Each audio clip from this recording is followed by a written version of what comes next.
Welcome to This Explainer. I'm so thrilled to have you here today because we're about to dive into a topic that is going to completely alter how you view your own reality.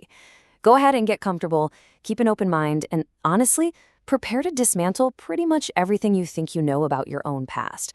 Because today, we're exploring exactly why your brain literally invents memories that never even happened. And trust me, by the time we wrap up this explainer, you're going to look at your own history in a completely different way. So, I want you to start by trying something for a second. Vividly picture a core childhood memory. Do you really remember your first day of school? I mean, really put yourself back there. Try to picture the exact color of the backpack you were wearing. Think about what you had for lunch that day. Try to hear the exact words your mom or dad said right when they dropped you off. You got that crystal clear image in your head? Good. Now, what if I told you that at least part of that perfectly vivid memory didn't actually happen the way you think it did? Okay, let's dive right into this. For the longest time, we've all kind of bought into this universally accepted myth about how our minds work. The idea that memory works exactly like a video camera. You experience something, your brain hits record, and then years later, you just hit play and relive exactly what went down. But the reality is completely different, and frankly, it's a little bit unsettling. Memory isn't a recording at all. It's a real-time reconstruction. Now, this doesn't mean you're a liar, and it doesn't mean you have a bad memory. Your brain is just doing exactly what every healthy human brain does. It's inventing. Section 1. How brains build memories. The mechanism of recall. You know how you might picture a memory as a neatly labeled file inside a cabinet in your mind? Well, your experiences are never stored in a single perfectly sealed file folder. Instead, when you experience something, the event literally shatters into fragments. The visual images get sent to one area of your brain, the sounds go to another, your emotions to another, and the timeline goes to yet another. So when you remember something, your brain isn't just opening up a single file. It's relying on these incredibly complex neuron pathways to hunt down all those scattered pieces, and then it reassembles them like a giant jigsaw puzzle in real time, right at the very millisecond you're trying to recall it. And because your brain is scrambling to put all these puzzle pieces together on the fly, the memory goes through a process called reconsolidation. Basically, every single time you recall an event, the memory gets slightly rewritten, altered, and edited. Think of it like a digital document on your computer. Every time you open it up, you make a tiny little edit, and then you hit save right over the original file. This means every memory you relive is slightly different from the original version. And again, not because you have a weak mind, but because this is exactly how the human brain was built to operate. Section 2. Implanting false memories. The 1990s Elizabeth Loftus experiment. This brings us to a fascinating turning point in neuroscience, driven by an absolutely landmark experiment conducted by psychologist Elizabeth Loftus back in the 1990s. This study shook the entire field of memory research and gave us concrete proof of just how easily our internal archives can be overwritten. Here's how Loftus set up what became known as the shopping mall experiment. She brought participants into the lab and showed them 4 short stories from their own childhoods. She told these participants, hey, these stories were provided directly by your own family members. Now, 3 of the stories were entirely real, but that 4th story, it was a complete fabrication. It detailed this highly traumatic event where the participant got lost in a shopping mall at age 5 and had to be rescued by an elderly man. Just to be 100% clear, this never actually happened to any of them. But when presented with this fake story, the results were completely staggering. Nearly 1 in 3 participants didn't just agree that, sure, it might have happened. No, they fully adopted this fabricated event as a genuine, real memory. Just let that sink in for a second. And it gets even wilder. The subjects actually started inventing vivid details to flesh out the story.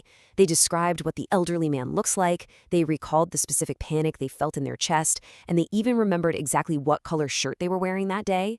So what we're looking at here is what we call an implanted false memory. It's a phenomenon where the brain just fills in the gaps with plausible information, turning a complete fabrication into a genuine, incredibly vivid memory.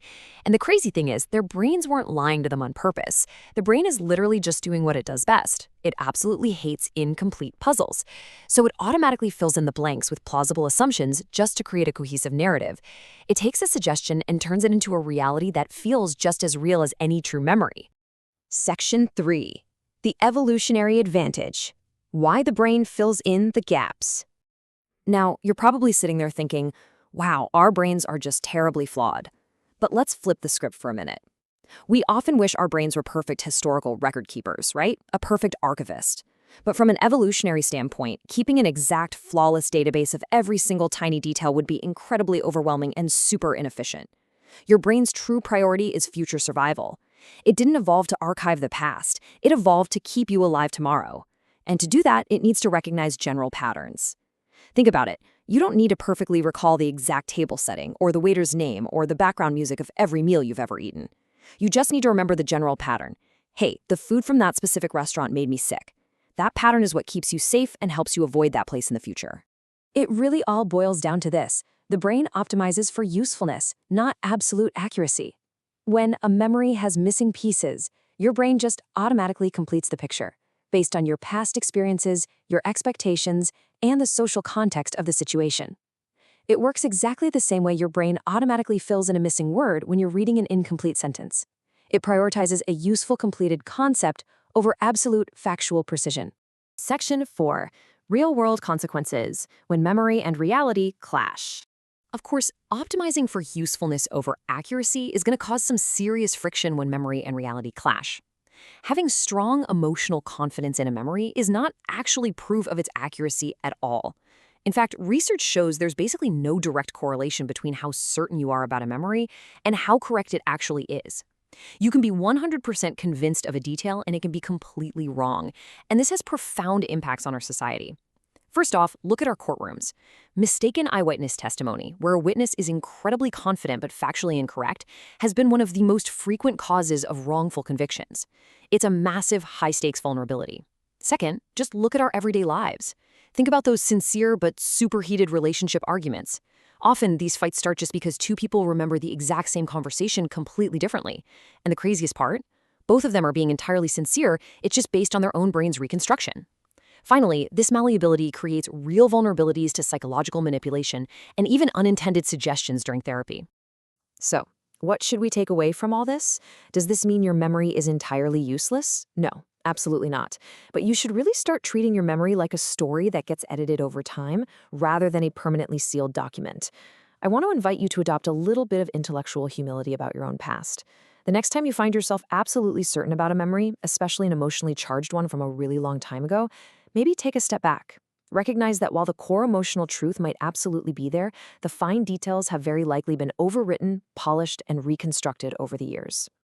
I want to leave you with a final, kind of lingering question to chew on today. Think about your most cherished or most certain memories, and just ask yourself, is your memory what actually happened, or is it just what your brain reconstructed to make sense of it all?